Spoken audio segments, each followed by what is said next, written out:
Good afternoon, everybody. Welcome to the webinar on Cycling Cities, Strategic Planning for Cycling. The webinar is brought to you by the Interreg Europe Policy Learning Platform, and we are very happy to have a very large audience this afternoon. My name is Katharina Krell. I'm a thematic expert in charge of the topic low carbon economy for the Interreg Europe Policy Learning Platform, and I'm here with my co-moderator, and this is Mr. Fabian Küster. He's a director of advocacy and EU affairs at the European Cyclists Federation. Good afternoon, everyone. So we are going to walk you through the webinar together. Before diving into the topic, I'll give you a few words of housekeeping. First of all, you should know that we are recording this webinar, meaning the recordings will be available. You can replay them and rewatch them on the event website within the next 1 or 2 days, along with all the presentations that we are showing this afternoon. So you will get all the material that is presented. On the right-hand side of your screen, you find the control panel of the GoToWebinar software. And as audience, you cannot speak. However, you can interact with us. You can post questions in the chat box. My colleague Marco is manning the chat and responding to your questions. You can also ask technical questions if you have technical problems. My colleague Lotte will take care of these. And if there are questions to the speakers, we will take them to the plenary if there is time. Otherwise, the audience can interact through a poll function where we are able to query and get a little bit your opinion or your input on different points. And we can try out this poll function straight away. We have many participants today. We are having over 430 people registered, and we would like to know a little bit where you're coming from and what is cycling for you in your job. So you see the quick poll pulling up, and you can just click on one of the answers. So in your work, do you mainly focus on cycling? Is cycling among the main topics?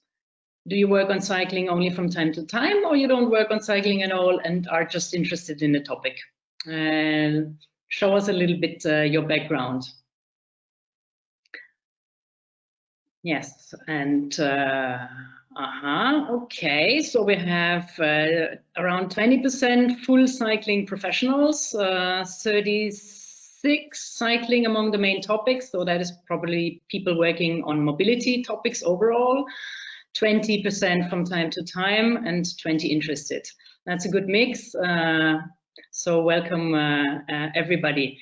We have almost reached the maximum number that this webinar can take. 500 is the maximum. We're having 430 participants.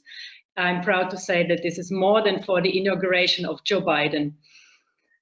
It's a record for us, and we're very happy to have so many of you joining. So I think not everybody is with us yet, but that will certainly come.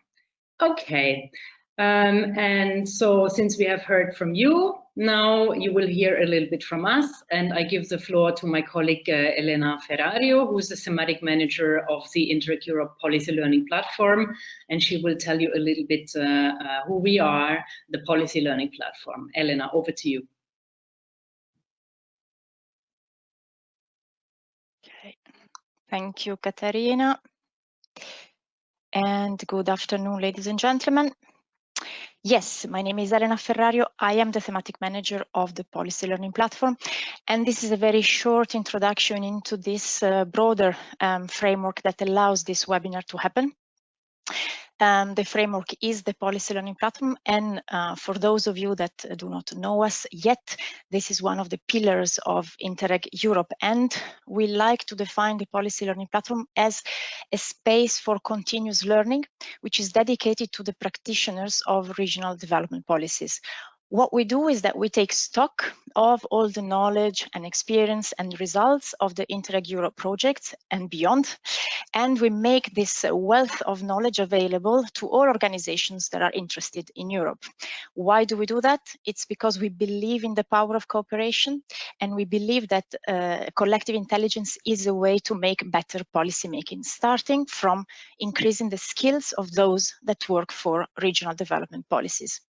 We offer a certain number of services to the 18,000 members of our community. We have online learning possibilities, networking opportunities, and the personalized policy advice services. When we say online learning possibilities, we mean, well, first of all, the database of good practices, which is a collection of interesting practices coming from all over Europe, and they are expert validated. It means that they are validated in terms of interest and replicability to other regions in Europe. We also organize webinars and online discussions, just like the one of today. Now, for some reason, my screen is blocked. No, that's it. I have listed here the webinars that are, of course, related to mobility, but there is much more on the website that I invite you to discover.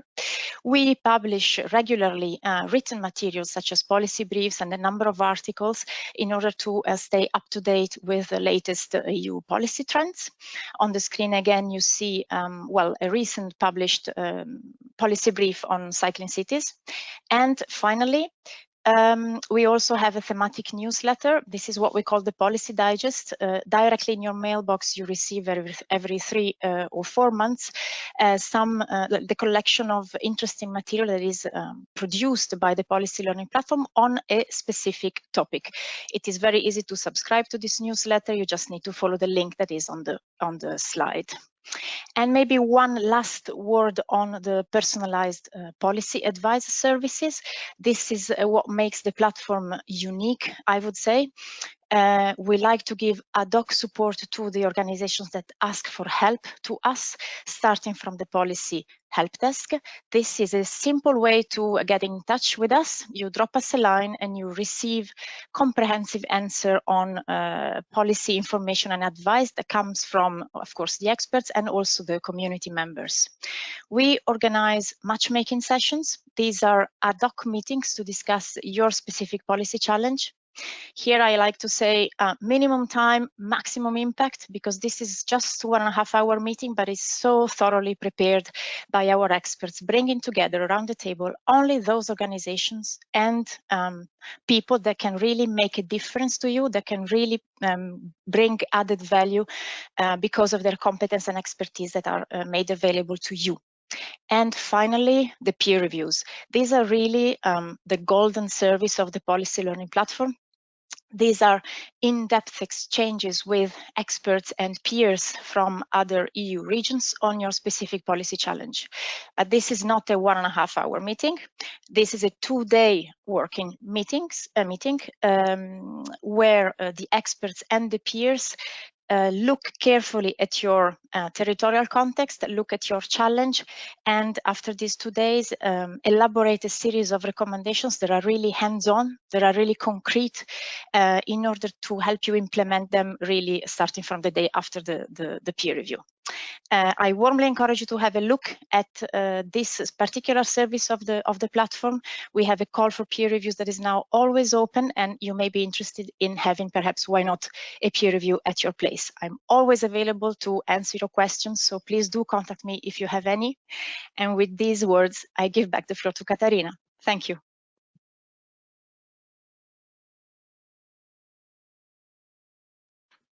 Thank you very much, Elena. Good. So why are we talking about cycling? We have our community, and we take the requests on the topics that we treat from our community. And cycling is certainly a topic that has been coming up in our community surveys as one of the topics that attract most interest, and the numbers of today's participants prove it. So we want to talk about promotion of cycling, and normally we would have held a physical workshop on this topic. But a series of webinars is also a good alternative, and the reach out, I think, is much wider than a physical event would have had. So today is the first of 3 webinars dedicated to mobility policymakers.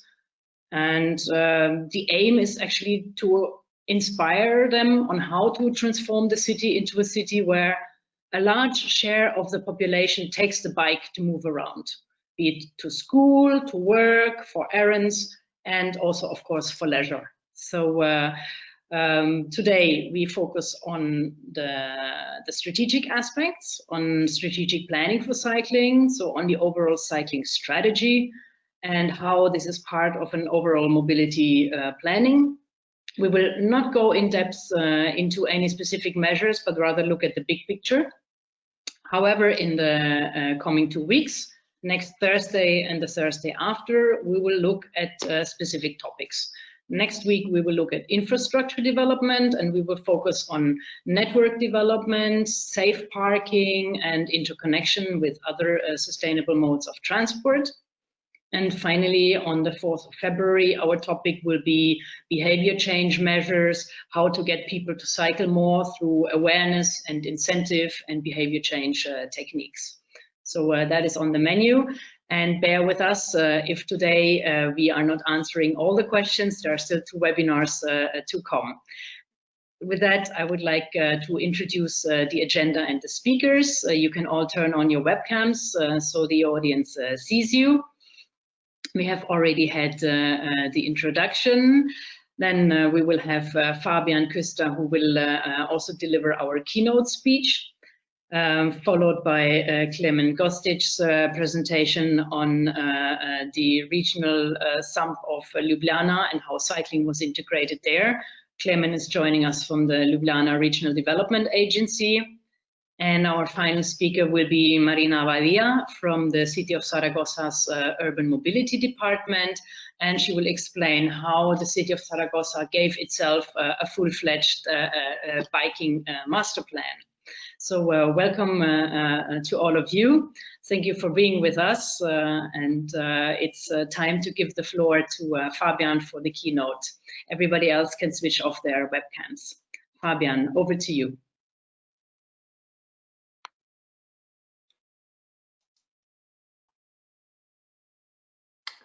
So, well, thank you, Katerina, for your kind words of introduction. Can you see the slide on the screen? Yes. Okay, wonderful. So, yeah, very pleased to be with you here today. And yeah, wonderful to have so many people registered for this webinar. I think it's probably yet another sign that with Corona, the desire to exchange on cycling and to keep pushing for it in towns and cities has really become much greater only. So I have been asked to present the practitioner briefing on cycling that we here at ECF developed as an addendum to the SUMP 2.0 guidelines. But of course, I will also say a few words about cycling in the post-Corona era. I think we all want to have a certain normality back in our lives. We want to bounce back. But we have to make sure that what we have gained, in particular regarding urban mobility, was not in vain. Let me just say a few words about ECF in case you don't know us yet. So we are the European Umbrella Federation of 70 national cyclist youth organizations in more than 40 countries. We have been around for almost 40 years. In all that time, we had one simple but very clear mission. More people cycling more often. We lobby for bike-friendly regulation here in Brussels with a team of 20 staff. And we also very much fulfill a network function. So we run cities and regions for cyclist network. We organize the Velo City Conference Series, the largest international conference on cycling policy. There will be a 2021 edition. And we very much hope it will be a physical one in Lisbon later this year, in autumn, hopefully. And a final flagship project from ECF is the Your Velo product. It's the long distance cycle route network crisscrossing Europe on 17 routes. So always very much welcome to spend your summer holiday there. Well, I just said ECF's mission is to get more people cycling more often. And one of the preconditions to achieve this is for strong political leadership.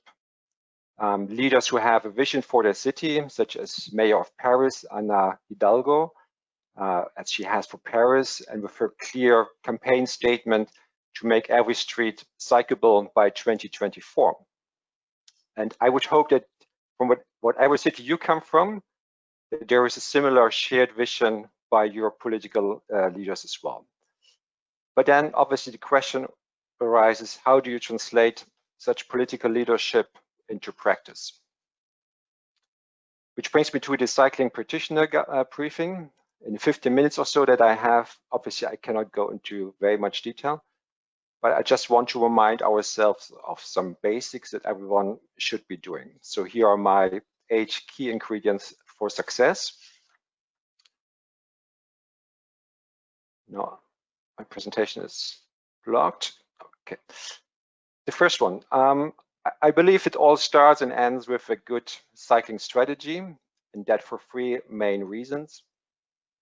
One, for an elected official, this is the place where you lay out your vision for cycling. It's a political statement that tells your voters, yes, I'm really serious about cycle promotion. 2, this is also the place to get support and buy-in from the entire administration across departments, transport, urban planning, green spaces, environment, finance, etc.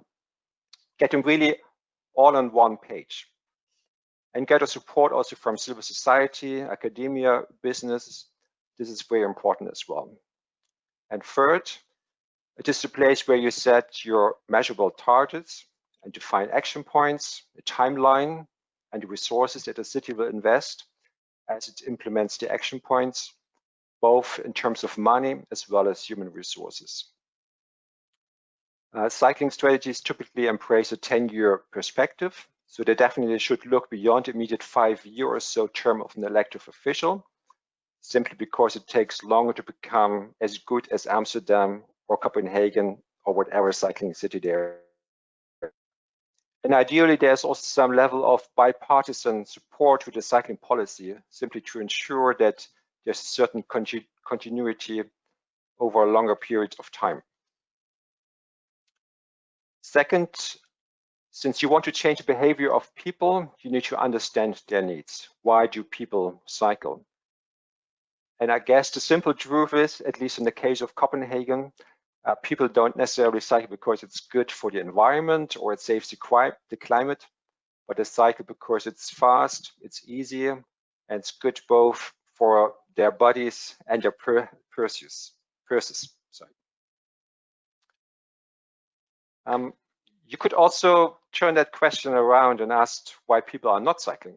So The Guardian ran this article in 2014 asking its readers what they put off from cycling. Yes, cycling in rainy conditions or up the hill does not help, but essentially most reasons have either to do with inadequate infrastructure or with inadequate behavior of drivers. Cycling simply should not require bravery or fearlessness, does it? Roger Geller, who was the bicycle coordinator of the city of Portland in Oregon, US, proposed a typology that characterized people as 1 of 4 types. The smallest red category at the very left, less than 1%, these are the strong and fearless people. The cyclists who will ride in any weather and under any other condition. So this is really a small minority of the population. Then 7% of the population, they would represent the enthused or confident riders who are willing to share the road with cars, but they also prefer to have their own facilities. And interestingly, these 2 groups, 8%, are also equal to the cycling mode share that we see here in the EU.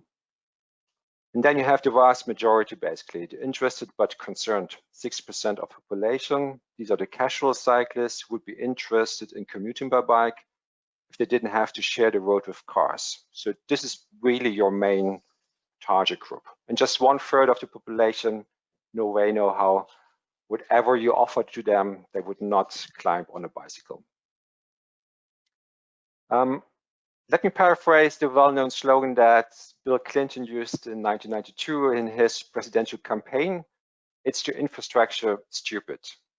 Really make it as safe, comfortable, and attractive as possible so that even a king, in this case, King Willem-Alexander from the Netherlands, would accept your invitation to join you on a bike ride. I think there's a simple reason that the Netherlands is the #1 cycling country in the world. It's not because it's flat. It's because of its state of the art of bicycle infrastructure that it has. As it was announced by Elena and also by you, Katerina, I think previously, there will be another webinar focusing on cycling infrastructure. So I will not go at this stage into more planning and design principles. Bicycle infrastructure is relatively cheap compared to other modes of transport, but still it comes with a price tag. You have to make substantial and continuous investments. I've collected 3 examples just to give you an idea of what a level of investments are required. So starting with the Netherlands, they invest about 35 euros per capita annually into cycling. And the majorities of these investments come from local and regional authorities. This is a lot in the international context, but if you compare it with investments in roads for cars, it's not that much, is it? The second example is from Germany. There, the second German National Master Plan from 2012 recommended to local authorities to invest between 8 and 18 euro per capita annually, depending on the stage of cycle development they are in. I don't really have any good data from German cities, but I would assume that most German cities would not invest as much as has been recommended here. And finally, the United Nations Environment Programme puts the bar at 20% of transport budgets for active mobility. And the new national government in Ireland is doing just that. 10% goes to walking, another 10% to cycling. And I think that's probably a first in the world, and they should be really applauded for that. 10% for cycling has also been a long-standing ECF recommendation. I've been starting to use occasionally this quote from Joe Biden a couple of years ago, obviously in full anticipation that he would become one day US president. But now I think I will include it in every single presentation. Don't tell me what you value, show me your budget, and I tell you what you value, period. I think it's very self-explanatory. When good infrastructure is really a precondition for cycling, obviously you also want to make sure that people use it. So there's a world of behavior change campaigns out there. European Mobility Week and the Car-Free Day is a very fine example for that. And there are also many training and education programs out there. Again, another workshop will focus on this, so I will not go into any detail. I will only say that obviously we should focus on children and commuters, etc. But let's not forget elderly people, which I believe we often tend to do. So I think more attention should be paid to the needs of elderly people. And when you want to get more people cycling, then protection is absolutely crucial, in particular for children and elderly. And this is where enforcement comes into play. In my opinion, it is an excellent practice to have police bike brigades. These are police officers that better understand the needs of active transport users and are more likely to find speeding, parking on cycle lanes, narrow overtaking, etc., compared to their colleagues who sit insulated in their cars. Let's not forget monitoring and evaluation. Cities need to collect data on a regular basis simply to be able to see and also to communicate to their citizens whether they are on a good track. and in order to evaluate their cycling interventions, thereby gaining understanding of what does work and what doesn't. Ideally, we would see a more harmonized way of data collection across Europe. Currently, this is not the case. It seems that every jurisdiction is doing it in a different way. So I think there's probably a lot of work still to be done also at a European level to really get better data so that we have a better understanding of what constitutes successful bicycle city and what does not. And last but not least, think beyond cycling. The best cycling policy is the one that reduces car use. What is required is a holistic approach towards mobility management and city planning through the reallocation of road space, speed management, traffic circulation plans, and perhaps the toughest nut to crack, these are price signals through parking fees, congestion charges, or a smart kilometer charge. It goes without saying that this would provoke a lot of pushback from citizens and other interest groups. These are not very popular measures. So to introduce them really requires immense political leadership. Or simply a unique window of opportunity.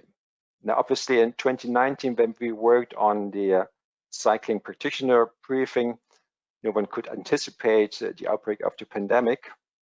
That has brought so much hardship to everyone, not to everyone, but to many of European citizens.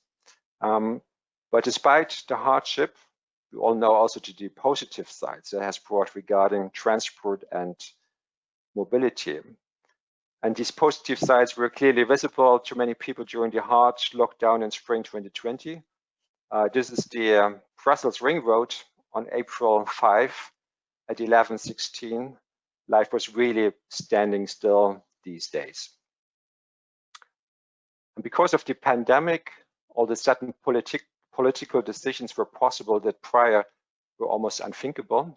This is also from Brussels, the infamous, ever congested, and heavily polluted Rue de la Loi, a stain on the city, where citizens had demanded unsuccessfully for many years to take space away from cars and reallocate it to active mobility.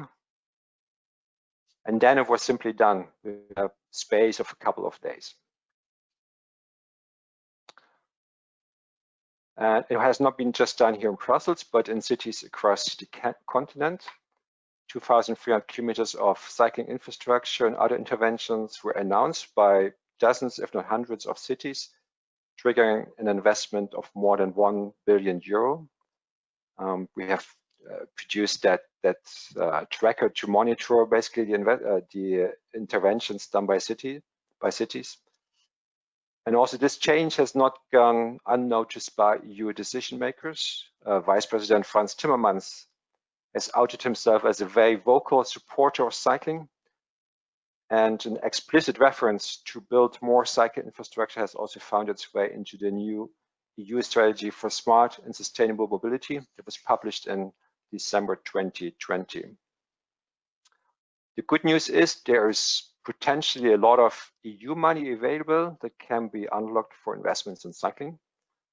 According to the latest Commission data, as much as €2.5 billion has been committed to cycle projects from the 2014-2020 EU structural funds, which would be 3.5 times more than from the previous funding period. And I think that really shows that there is a huge demand from local and regional authorities to invest in cycling. Still, we see a lot of differences between investment levels between member states. And if a lack of understanding of how EU funding works was the reason in the past for not accessing EU money, then I think there's no longer a good excuse, because we just published 27 country guides. You see it on the left side, really explaining the whole EU funds, how it works, and how you can access money for cycle projects. Some of them have been translated into national languages, and more will be coming. A second possible source for cycling are the national recovery and resilience plans that each member state is now elaborating, which needs to be finalized by April 2021. The European Commission head of the Recovery Task Force, Celine Gauer, publicly said last year, investments in cycle infrastructure are exactly the kind of investments we want to see through the recovery and resilience plans. They create 30% more jobs in construction than conventional road projects. So I really would like to encourage everyone, go to your national government, see your Minister for Economic Affairs, and demand that the budget line for cycling will be included in your national recovery plan. We should get 10% of the transport sector investments. And if your minister doesn't believe that investments in active mobility actually create jobs in any meaningful numbers, then just point him to the most famous of all recovery plans in human history, probably. The New Deal from President Franklin Roosevelt, adopted in 1933. As part of the New Deal, the so-called civilian conservation groups were founded, which over a 9-year period built hiking trails across the country, among other things. So already more than almost 90 years ago, there was a recovery plan, and it included investments in active mobility. Fabian, please. Good. I come to an end, Palasa. Yeah, so I want to, this has been my presentation. I would like to encourage you, remember the 8 key ingredients for a successful cycling policy. Have a cycling strategy, build infrastructure, have the right investments, access EU funds, and then let's build together better, back better. That's the right phrase. Or bounce forward, that's also good.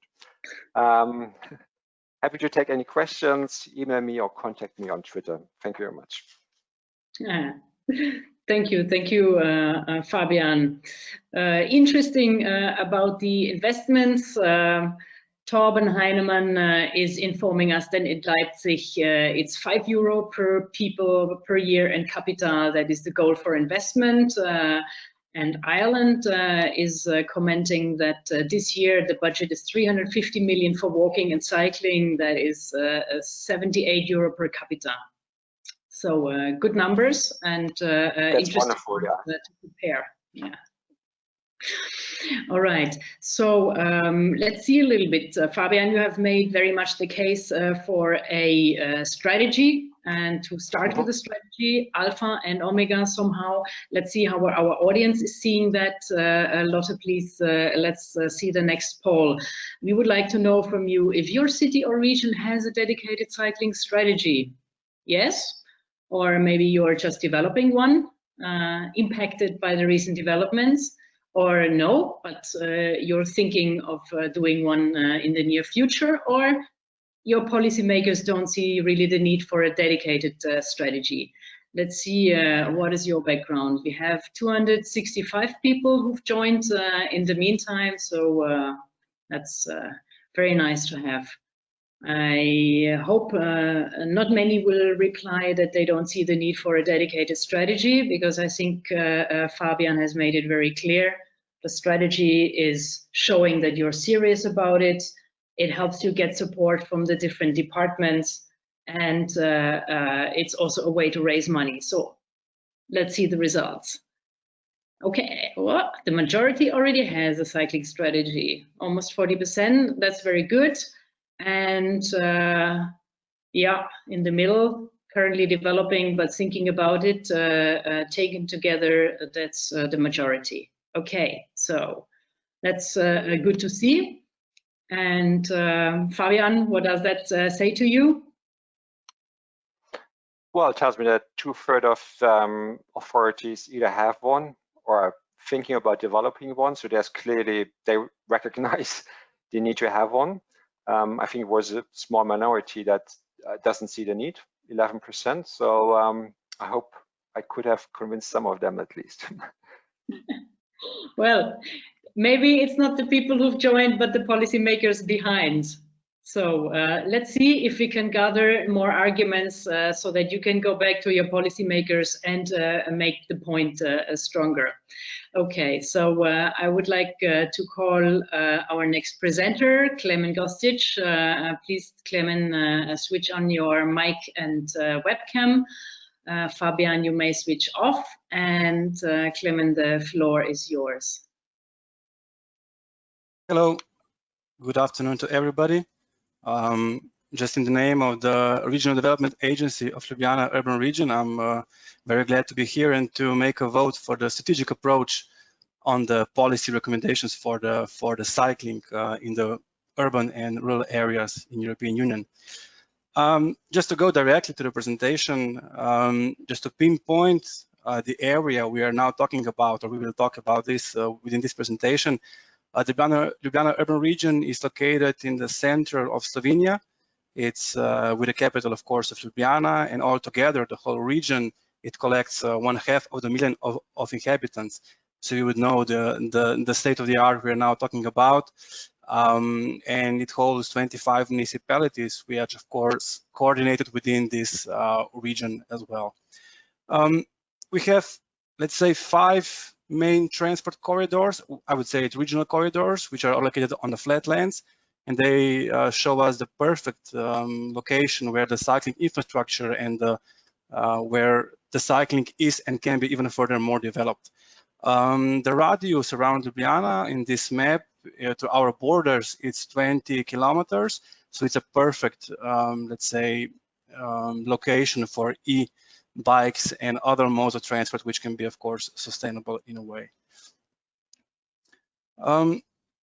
Just to tell you the first overview, that Regional Development Agency of Ljubljana Urban Region is located, of course, on the NUTS 3 level, and it's not a governmental unit. We work as a public agency, which tries to promote various activities in the field of sustainable mobility. We try to coordinate many activities and communication among the national and the local level. We are the managers of some actions, and we are advisor for many areas in our region. Of course, mobility is one of the quite key issues in the past years. The decisions or all the activities are more or less made within our LUR Council and our Development Council.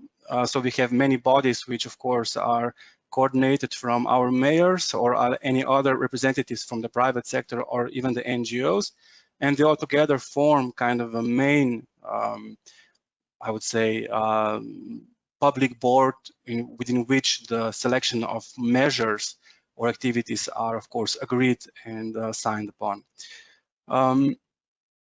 Of course, to have even further communication into this, into cycling and sustainable mobility topics, and quite good chance became within a Smart MR project, which was co-financed within Interreg Europe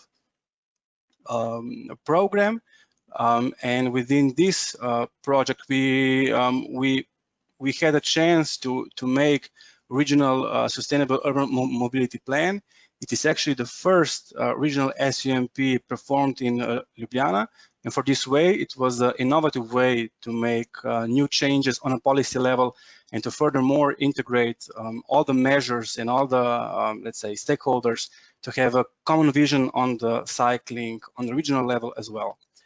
Of course, the process had not begun only within the Smart MR project, but it was, let's say, I would say,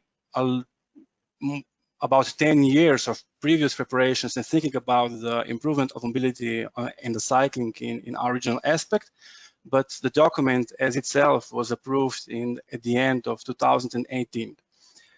It was approved from all the mayors, and we are very glad that it was kind of first more coherent document that was agreed within the mayors of all the mayors of our municipalities.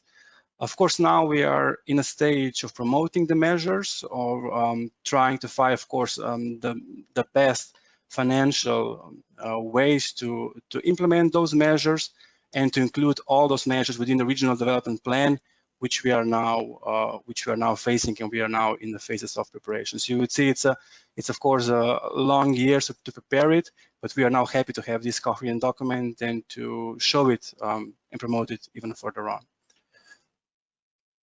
As said, this document didn't came by itself just overnight. We had quite many policy documents prepared even before. Nonetheless, we also had 9 local SUMPs prepared in the whole region, and majority of those measures, of course, were also communicated among those mayors of those areas which already have local SUMP, and with of course the participation of the public, and from all the documents we've gathered, we could then prepare this the whole regional document, in which cycling, of course, is one of the most important part of it.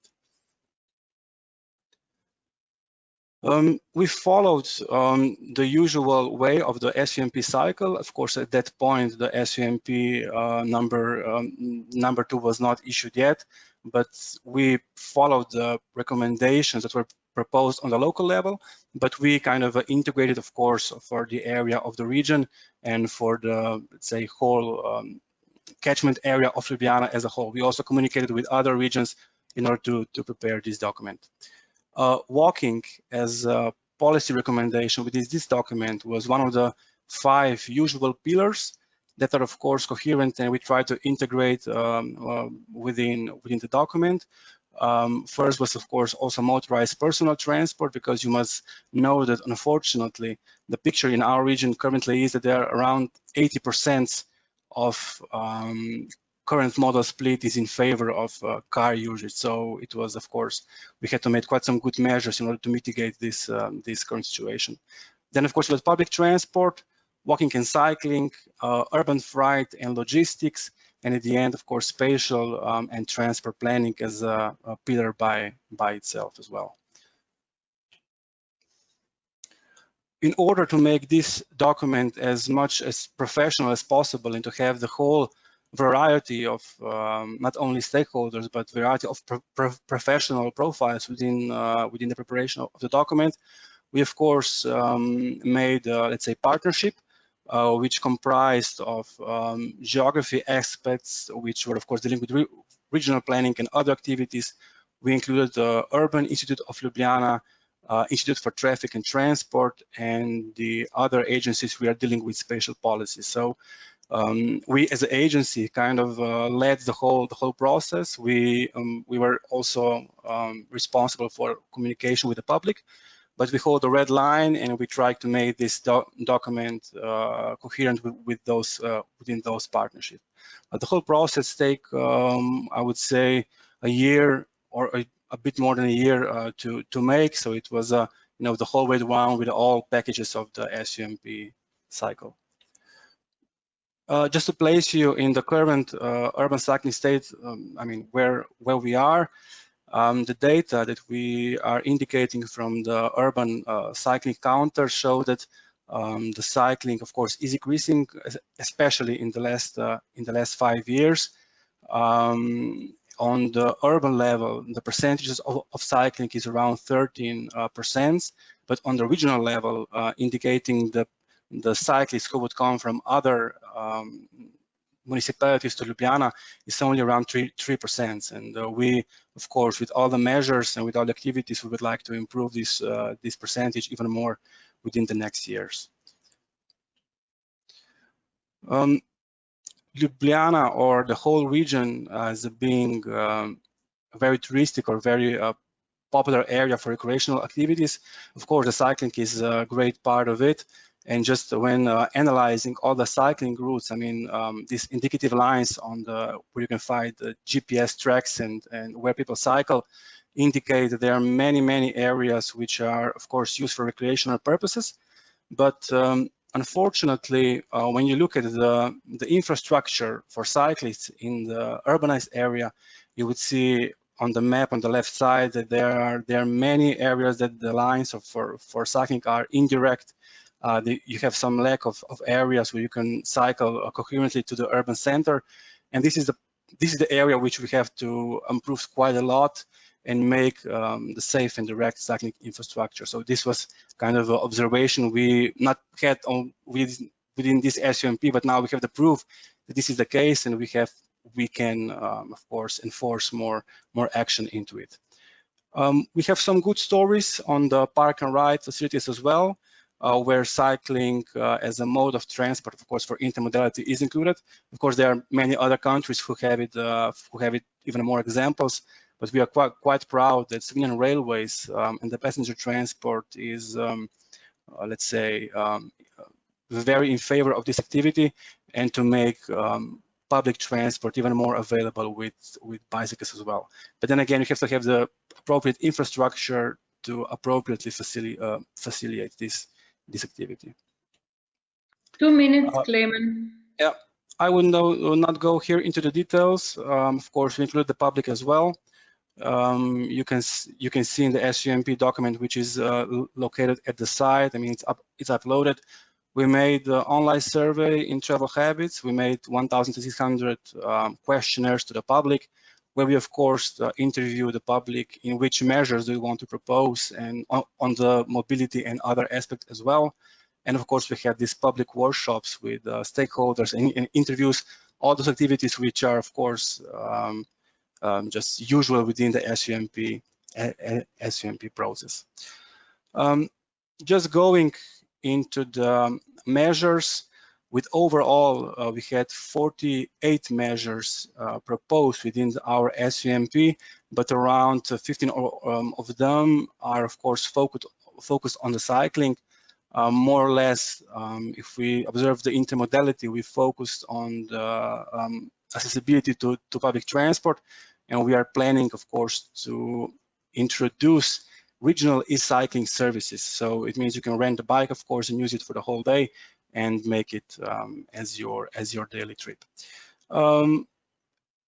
With our communication among the mayors, we were able to outline safe national and regional cycling connections. So our SUMP gave us the way that the municipalities and the mayors begin to communicate among themselves and to connect between the borders of their municipalities the appropriate infrastructure that would be financed and implemented within the following years. We already have 2 connections implemented, so we are in a process of implementing this as well. Connectivity, Eurovelo 9 route goes to Ljubljana, so we are of course trying to now within this SUMP also to include the measures for this. And what we are very proud of as well, in August this year, the working body for sustainable mobility was established from our mayors, so we can then even more communicate on this topic and improve the policy implementations in our region. Of course, promotion is very much important. Unfortunately, Velo City which was planned to be in the 2020 in Ljubljana is postponed to the June 2022. You're very much welcome, and of course there are many other actions from other stakeholders in our Ljubljana urban region which promote sustainable mobility and cycling as well. That will be all from my side. Thank you for your patience and time. Thank you very much, Klemen. Fabian, maybe you have some questions to Klemen. Yeah, thank you very much, Klemen. Really interesting stuff. I noticed there was a sudden really steep increase in cycle use between 2016 and 2018. It really went up enormously. Can you explain just what were the reasons for this steep increase in this 2 years' times? Yeah, that is correct. Yeah, you saw that there was an uprise. What I would have said is that in 2016, the Ljubljana was European Green Capital, and we kind of, it was a momentum where we promote cycling. We got, of course, funds for cycling infrastructure as well, and this time also urban cycling system for renting bikes was even more expand. So I believe that this was the case for. It was more of a promotional and motivating people to cycle more than the infrastructure by itself. I see. Okay, thank you. Marco, do we have any questions to Klemen from the audience?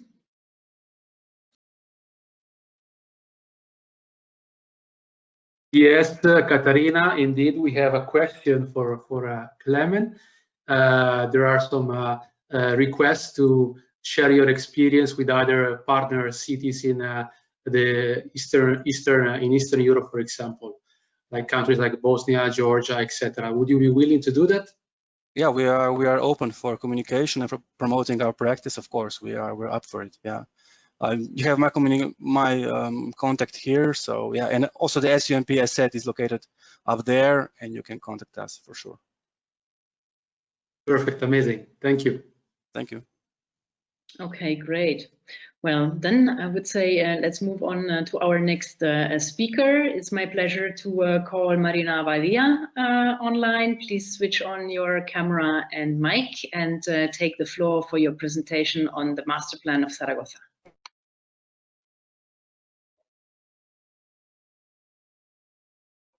Esto es lo que tengo que hacer, ¿no?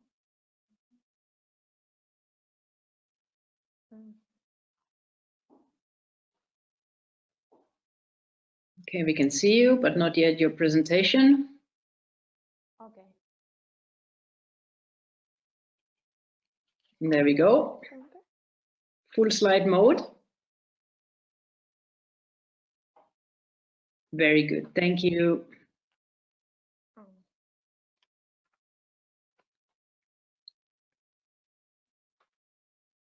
Can you see the presentation, all right? Yes, please go ahead. Okay. Okay. Good morning, everyone. Thank you for listening today. I'd like to talk about Zaragoza. Zaragoza is quite a big city. It's the 5th in population in Spain, but it is quite concentrated in their layout too. Half of the city of our entire region lives in the metropolitan area. It's not a suburban area layout as the urban planning, which is usual for the European cities as opposed to the American cities, especially for the Spanish cities. We usually find cities that are very, very condensed in a very small area. Our city started a plan to start the cycling for everyone. Around, excuse me. ¿Cómo lo paso? Okay.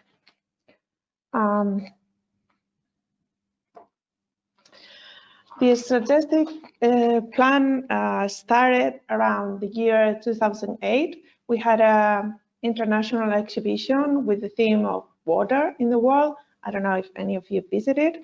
And the city went through a major transformation. We enhanced the riverbanks, we built a tram, and we also made an advance in the cycling strategy. We went from not having many kilometers of biking lanes to 130 kilometers nowadays. The plan was developed through a document called El Plan Director de la Bicicleta. It was a director plan, which compared all the technical issues we would like to include for everybody making works in the city to follow the same plan. So you could find in this plan, as well as the idea and the intention, you could find details of constructive measures, equipments you should use, the materials, and everything you needed to know for the network to be comprehensive. The plan developed during a period of years, and now we find ourselves in a more mature phase, and we are more focusing on analyzing the network, well connecting it, and of course maintaining it. Maintaining the bike lanes takes a lot of the budget.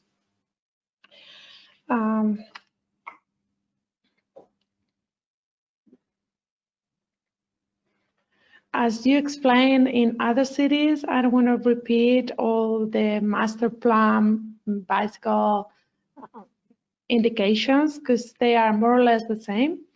But what we did in Zaragoza is to put up a big budget and just to build them. It was very conflictive in the beginning because pedestrians were taking up space and the cars were taking up space. But little by little, everybody found their place in the city, and now it works as a whole. It works as a net.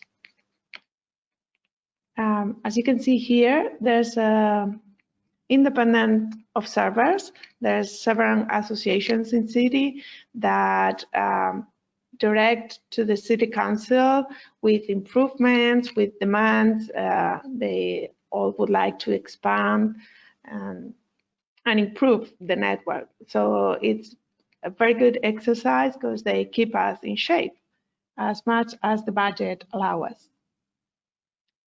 This is the plan of the city, and this is the budget we dedicated to all the areas. This is not up to date now due to Corona. Most of the budget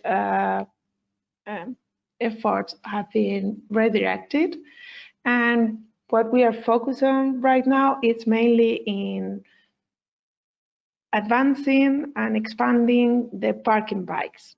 There's a project in the EU community to remove the motorcycles, the VMP, the electric scooters, and the bikes from the pavement so we can regain this space for the pedestrians.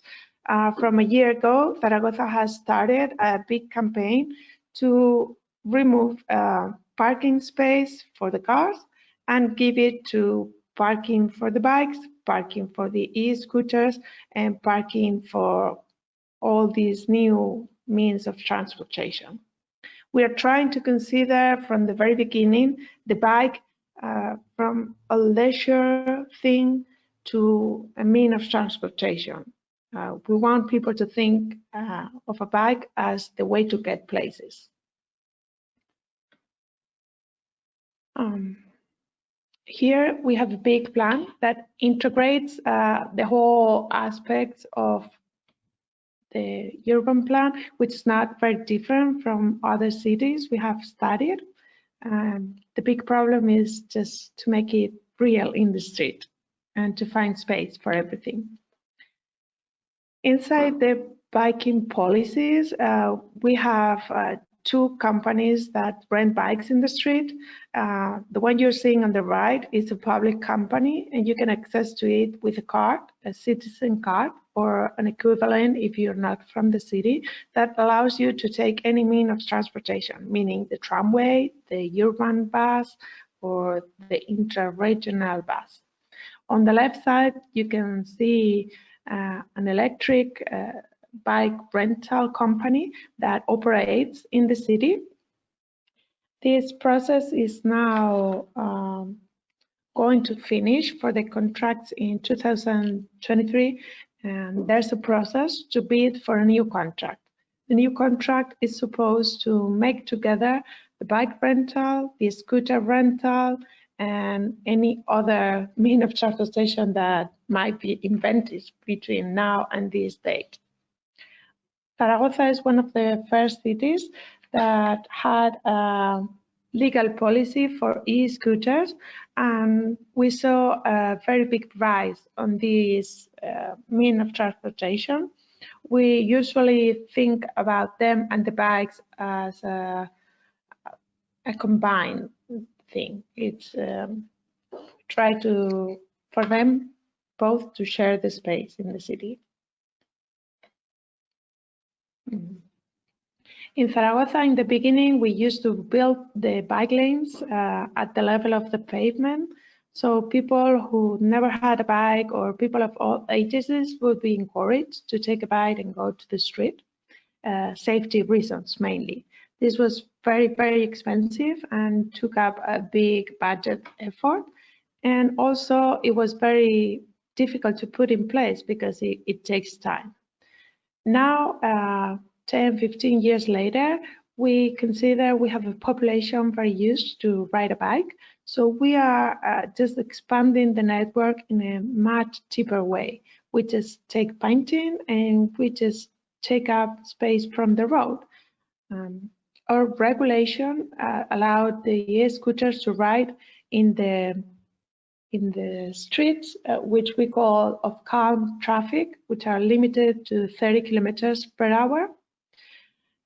This left out a lot of important arteries to the city. So in the second phase, what we did is we separated the right lane for every street in 2-lane street or 3-lane street and dedicated to slower speed for it to be shared with the e-scooters, the bikes, and the cars that ride in a lower speed. That way, we are achieving a much bigger length of bike lanes, which is supposed to get to 80 kilometers just with paint and with a very much reduced budget effort. The budget due to Corona has to be rearranged and we have to do more with less. So that's exactly what we're doing.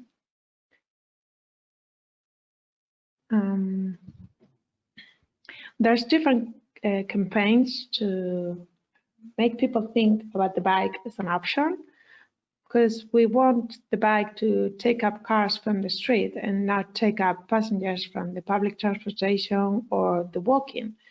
As a city and as a traffic department, that would be the best for us. Anyway, always riding a bike is good for your health, so that's good for everybody. But we, as a traffic department, we would like to get some cars out of the street. There's different campaigns. We don't have a specific school, going to school by bike. We have a more general going to school by sustainable means, which of course includes the bike, but it focuses mainly in walking or driving. From the point of view of the master plan, we started with a master plan specific for the bike, but then after the years it got engulfed in a much bigger plan, which is what you call an SUMP. We call it in a different order, the PMSU, but it's the same. It's a plan for a sustainable mobility. This plan includes a specific set of measures for the bike to improve their use and their safety and their enjoyment of the population when they ride a bike. But they integrate with any other mean of transportation. I would like to know how am I doing with the time? Well, it's your last slide and you have 1 more minute. Okay, so I would like to mention that if you're interested in the numbers, we had in 2007, in a way for you to imagine how a city works, like 800,000 movements every day by walking and 15,000 travelings by bike. 10 years later, in the 2017, we had almost the same walking travelings, but for the bike, it went up to 50,000 travelings per day. This is currently in the 3%. It might have changed due to Corona, because the whole mobility has come down, but the relative percentage of the bike has come up as people is a bit afraid of public transportation. Some of them took the bike instead. And that's all. Very good. Thank you, Marina. This is very interesting. And thank you for providing these numbers and comparisons, because I wanted to ask, because you compare with the national average in Spain and you have a good value. But yeah, have you noticed a reduction in the use of car, or is just overall the number of trips up? Okay.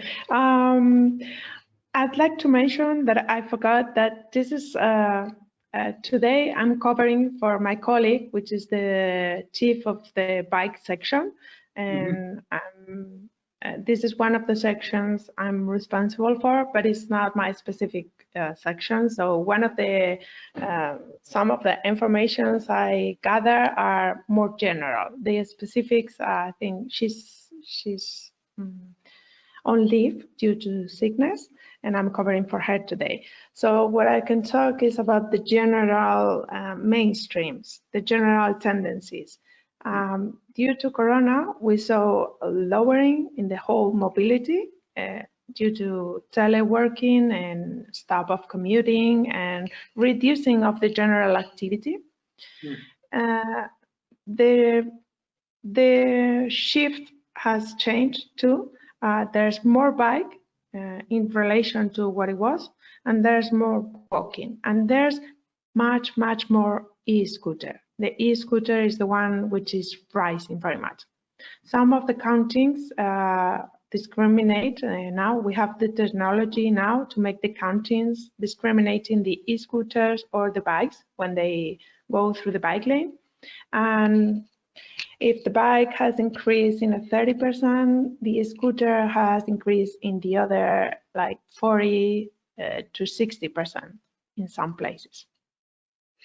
Yeah, I think Corona has is a little bit falsifying our normal trends. I think it's more interesting to look beyond. But tell us, what is your overall target?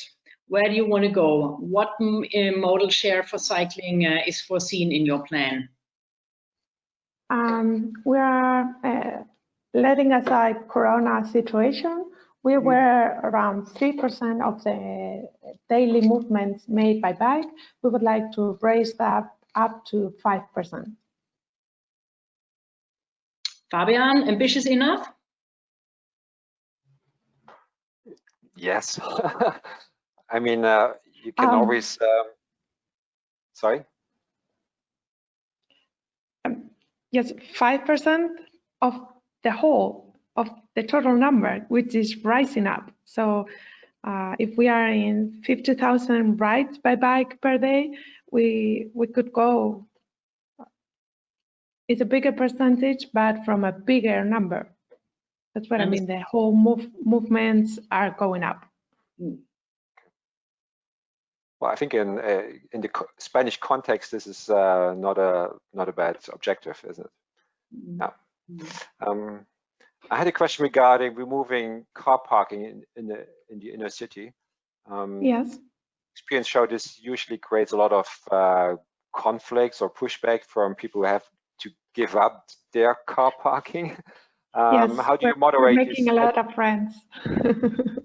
How do you moderate these kind of conflicts? I mean, do you give them incentives to give up their own private car, or do you just expect them to find somewhere else a car park? How does this work? Well, everything in mobility works as a stick carrot strategy.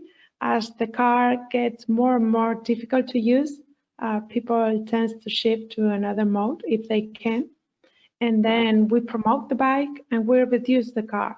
And it's not popular, as you said, but I think we're a growing city, we're a very big city, and traffic is surprisingly good for a city of our size. When people visit us from cities of a similar size, they are always surprised that the traffic in Zaragoza is not that bad.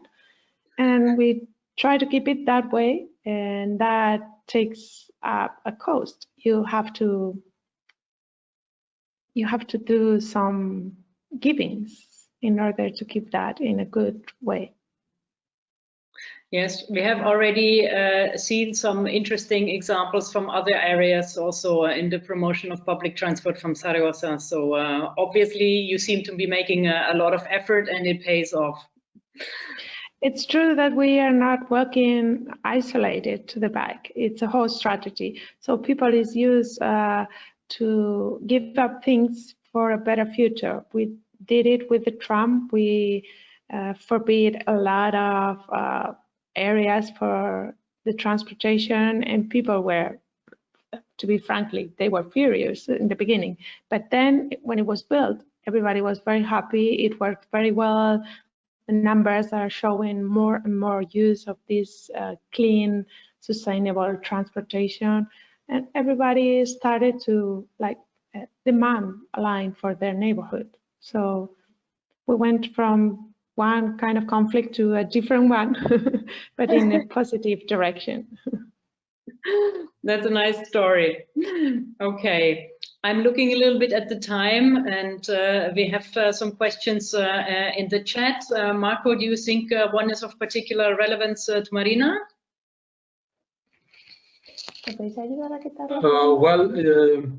Yes, we have a question to Marina if they consider the advantages and the disadvantages of two-way bike lanes versus one-way cycling paths, for example. Yeah, that's a very good question. It's very, very interesting. We have a very old city. It's a Roman planned city. Main arteries of our city are like 2,000 years old. So they are not big streets. So we do as we can. If we could have more space, we would do bi-directional. When we cannot, we make one-directional. There's a policy in the city to make all the cars from one direction, because this is a bit annoying for the cars and we try to discourage them. But for the bikes, we do as we can in every street. Okay. Good. I would actually like to open the discussion to the entire panel. Let's move to the panel discussion. Everybody's on their webcam, and let's speak all together. Klemen, there you are. Okay. So, since we're talking about strategy today, we have seen some great examples of integrating many measures into an overall strategy.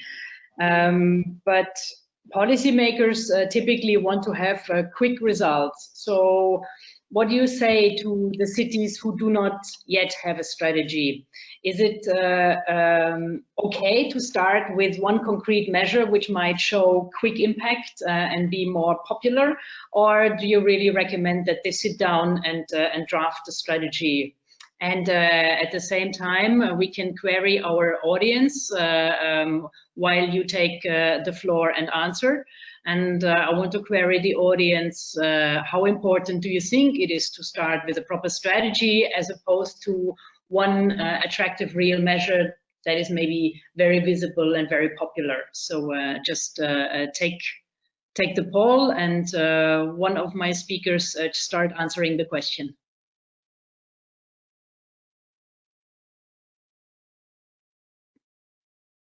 Now, don't speak all at once.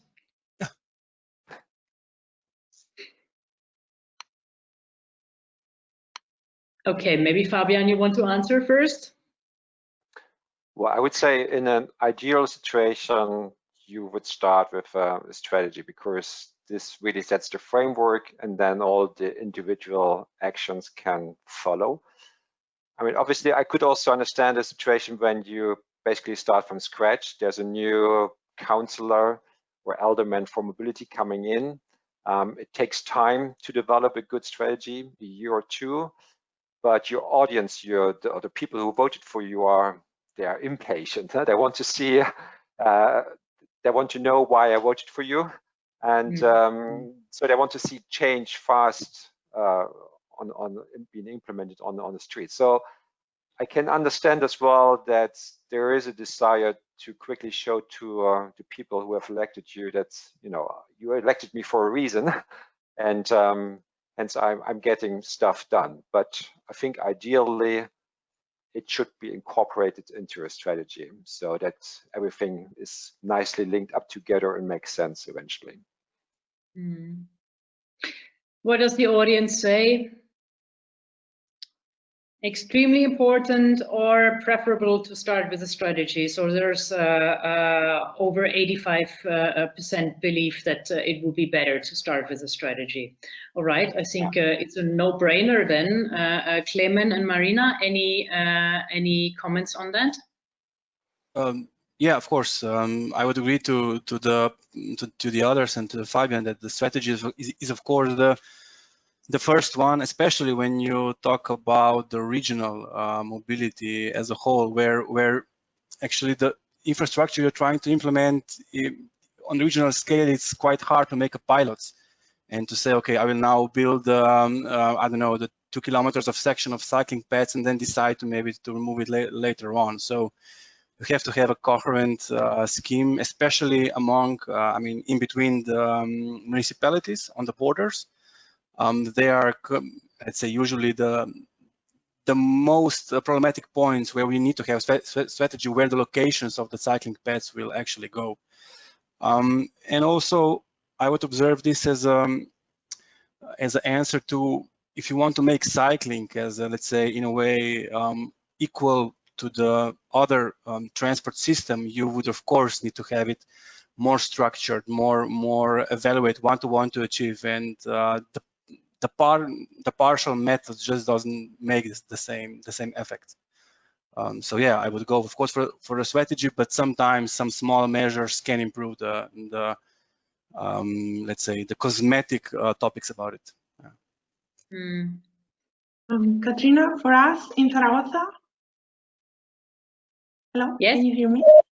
Yes. For us in Zaragoza, it's not only very important to have a strategy, but for the strategy to be public. We have a very big document, the SUMP, includes a very big part of diagnostic of the city. There's a lot of measurements, a lot of groundwork that gives you a real picture of the city and how it works. All these documents are in our website, accessible to the whole city. And we believe that makes everybody part of the plan and allows for investors and future enterprises to know where the city is going in terms of transportation. It also allows us to make long-term plans which are resilient to change in trends, change in the economy, change in different governments. So we are in the same plan. You mentioned all the merits that Fabian has already pointed out in his introduction. And yes, you mentioned the possibility to plan for a long time, the public thing that you can bring people on board to communicate it to the stakeholders, but also to the different departments. Yes, I think it's precious. So what was the most difficult thing in integrating, let's say, the different measures? Was it the cooperation between the different departments, or is it a question of bringing budget lines together? What was your biggest challenge in this integration work? And each of you, and I want to hear Klemen and Marina on that specifically. Okay. The most problematic or the most hardest part was, I don't know if this answers your question, but it was the getting the public on board. Because when you talk about the regional SUMP and you tackle the issue of you know, the whole area, the public, or let's say they're mostly focused on some small measures which doesn't necessarily reflect the whole region. The most important response we got from the stakeholders, we had, I would say, around 5 stakeholder discussions with around 40 participants. We had all the discussions with all the mayor, and when you prepare a regional SUMP, I would say that Of course, public is important, but it's the stakeholders, the, let's say, NGOs, the public operators, all the administrational levels of the municipalities. They are the core, let's say, driving force for this action. And then once again, it leads you back to the question: why do you need strategy? You exactly need strategy because now, when we have this SUMP, I would say that all the departments within the municipalities have some kind of a, I wouldn't say guideline, but they now have a, preference book. Which measures are the ones that have priorities on all the list of the measures you want to reach? So, and this perception, cycling now cannot be forgotten on the regional terms. So we are now happy to have this document, and that's the main pillar of our activities. So yeah. So that people do not always go back to a single measure and start questioning them. You kind of agree on the whole thing. I mean, we also have this document public, but I would not be so sure that the public as such reads it, because okay, it's a nice document, but it's more as policy recommendations for the stakeholders and for the one who are working within our municipalities. And moreover, now we have the document for on the national level to know where our main main priorities are, and to have now the operational program financing from. So that's our next step, to find the right of course finances for improving it. What were the challenges on your side, Marina? For Zaragoza, the process I would describe as the city just made the decision to have bikes on the city. So what they did is they created a bicycle office, and they put in charge of it to a person who really believed in cycling in the city. This is the person I'm covering for today, and she made really hard work of fighting every other department in city council to make this happen. So yes, it's everything you give to the bicycles, you have to take it from someone else. So it's a constant fight, it's a constant negotiation, and everybody has to be on board. But in our city, there was someone really fending for the bike. And the strategy, funny enough, came after that. It was born after the action. So I would say in big terms, the process was, we had the decision, we created the office and put someone who really believed in the project ahead of it. And then the action took place. And then along the years, the strategy comprehend and evolved to incorporate everything that was already in motion. Interesting. Okay. Can I just ask, Marina, how important is it in your context to get the regional level also involved? I mean, we also always talk about the functional city, commuters coming into the city, they create a lot of the traffic inside the city. So do you cooperate for me, with the regional level in a way? For me, in a theoretic level, it's very, very important, because I see transportation as a network that has to go from the big level to the smallest level. But in our particular case, Zaragoza is a very center city, so we really master our city. It's very, most of the population lives in a very small area. I see. Okay. Do we have any questions from the audience? Well, yes. For example, we have one question coming from Ireland, asking if the speakers have ever tried to implement a 10-minute town concept to improve cyclability in their region. We know about the concept, but it was not a way to go. Not a way to go for us.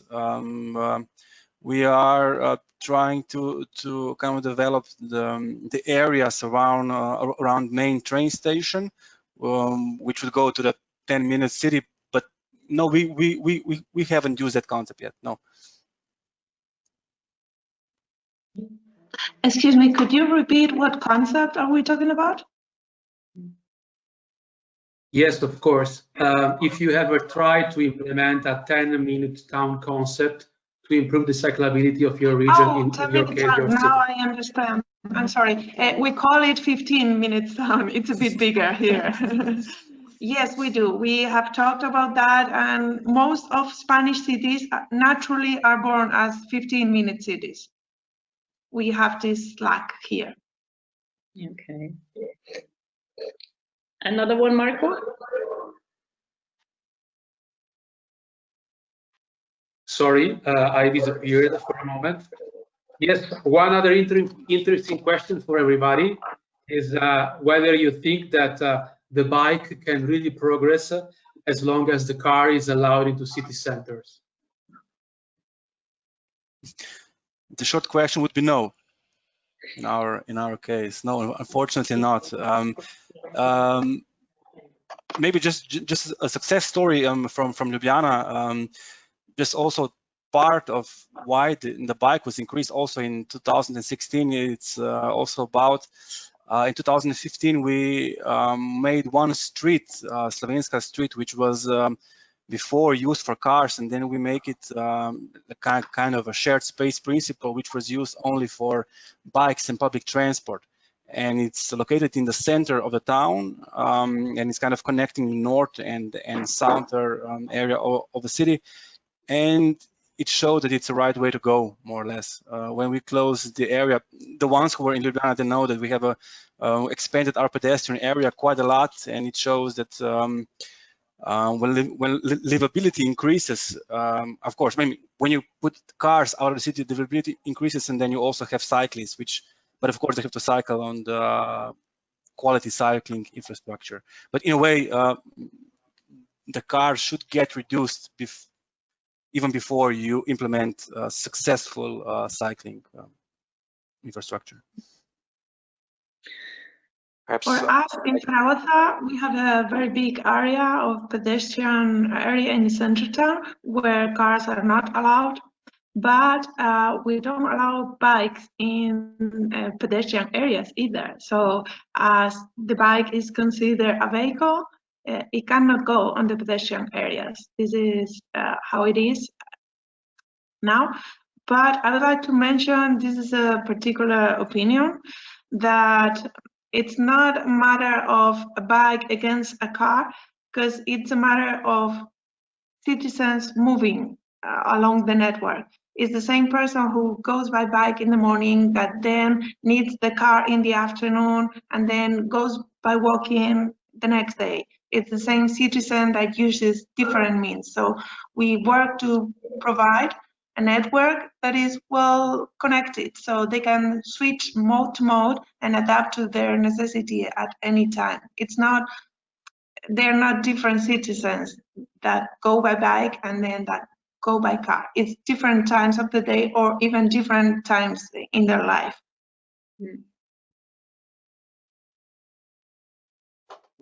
I think in my presentation I hope I made it quite clear that yes, the best cycling policy is a policy that tries to manage car traffic from various measures, parking management, etc. But quite frankly, I think to a certain extent they probably can coexist. So if you look at the Netherlands, fantastic cycling country, but it's also a car country, isn't it? So what is not so developed there is public transport in Dutch cities. So it's but ideally, obviously, you would reduce car traffic as well as a way to promote cycling. Yeah.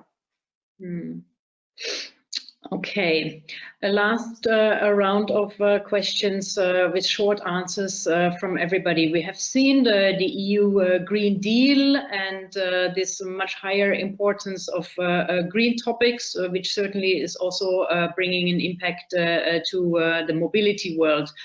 What do you think? Do you expect that this is going to give a push to cycling and that new funds will be available? And are you having any hopes of using the EU recovery facility for cycling? So let's hear all of you, including Fabian, please. So we from ECF, we have high hopes. We have seen a couple of draft national recovery plans, for example, from France, from Poland. They include cycle investments or budget lines for cycling. But there are also plans that have nothing on active mobility.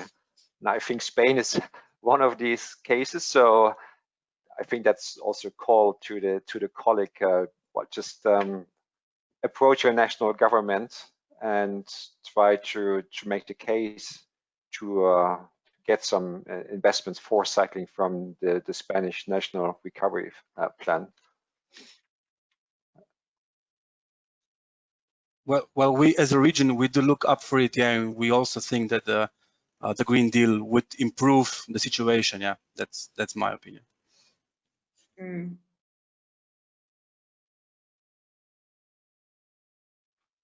Marina?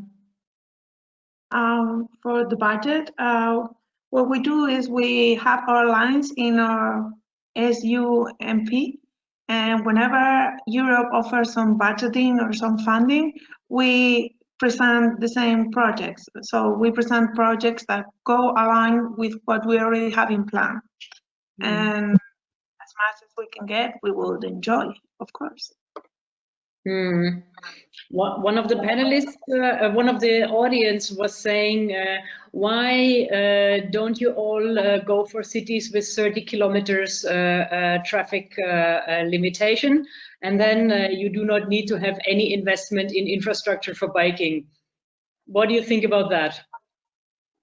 In Zaragoza, as we mentioned, we shift to building the bike lanes on the pavement to dedicate a specific lane on the road, and this road is protected to 30 kilometers. So in a way, we're doing that.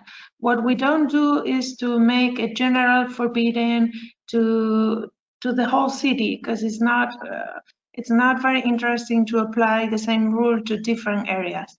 So we do that, but as a plan for the whole city, but in every area we need to. Just for Ljubljana case, in Ljubljana there are quite so many areas with 30 kilometers limitation of speed, but the problem are seen in 24 other municipalities where they don't have it, and there is the, I would say, majority of problems with connectivity and safety as well. Yeah, for us, I forgot to mention, every one-lane street in our city is already 30 kilometers. So we more or less have the city like that. Okay. I think it's a wonderful concept to have 30 kilometers per hour as the default speed limit across the city, and just make exceptions for the main roads. Still, I would not say that you can share then the roads, or the cyclists can share the road, every road with the cars. If the volume is still high, if you still have lorries, want to have a certain degree of separation between cyclists and car drivers. I think to have a really good mix, you would need to even further reduce the speed limit to 20 kilometers per hour, which is, I think, the Dutch concept, and with the Woon-erf. So really in residential neighborhoods, then you can really mix. With 30K and many cars going faster than 30, you still have a speed difference between most cyclists and car drivers. Well, you might not know it all, but since 1st of January, Brussels has implemented such a policy. We are down to 30 kilometers per hour everywhere apart from the main lanes.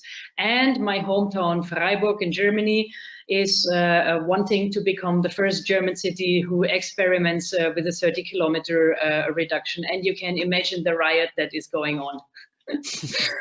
Okay. So this is a good moment to close. I think we have reached the time for our webinar. Let me thank all of you for having prepared really, really interesting and valuable presentations and given us the insight from your different backgrounds. It was great to have you all on board. Thank you very much. Now, for the audience, I have seen that there are many more questions that have been coming in. Please accept our apologies for not being able to read them all. Many are also specialized, and we will get back to you. We will respond to them one by one. We have guided many of you also to the next 2 webinars. Many of the questions were about infrastructure and road safety and disconnected patches of cycling networks. So I hope that we can address them next week when we talk about network design principles and infrastructure, also about intermodality then. And the behavior change is coming on the 4th of February. So I invite you all to come back. And in the meantime, when you switch off, leave us your comments in the feedback survey to tell us what we can still improve in our webinars. And yeah, I mean, check out the event follow-up website where you will find the recordings from today's webinar and all the presentations. And write to us if you have ideas for further webinars and if you have other questions. Elena has pointed out our individual services. We're happy to take help desk requests. And if a city would like to have a full-fledged support to develop a new cycling strategy, we are very happy to organize a peer review for you in 2 days and bring you experts and only focus on that. So I'm seeing that Marina is doing all the hand movement while I'm doing all the talking, which is quite funny. So thank you, everybody, and have an excellent afternoon, and goodbye, and let's cycle on. Thank you. Goodbye. Thank you. Bye.